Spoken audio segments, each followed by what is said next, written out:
Rob Zombie's Halloween from 2007 made over $80 million against a $15 million production budget. But while making it, he was constantly bullied by Bob Weinstein from the Weinstein Company. When Bob watched the movie, when it was done, this is how he calls me and goes, I hate every single fucking frame of this movie. This is what it was like every single day. The day the movie came out, Bob calls me at 10 a.m. He goes, it doesn't look good. This thing's a fucking disaster. And then he calls me like a couple hours later. We're adding more screenings. This thing's going through the roof. But then Harvey calls Bob and goes, if you had listened to me, we could have done double. So then they start fighting that #1 record-breaking weekend isn't good enough.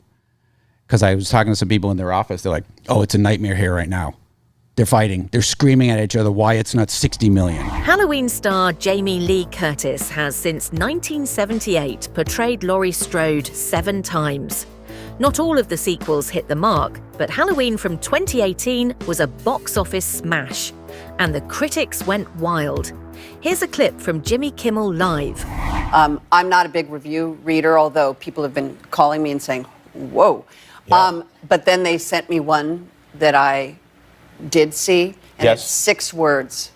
What are the And it words? says, you will freak the out. And it was from David Fear at Rolling Stone magazine, and I actually wrote the marketing team at Halloween, and I said, you know what, guys? I think we're done. We should all just, because that's as good as you're going to get. That's as good for me as in space, no one can hear you scream. You know, you put that up on a billboard, you will freak the out, and you go, okay, I'll go.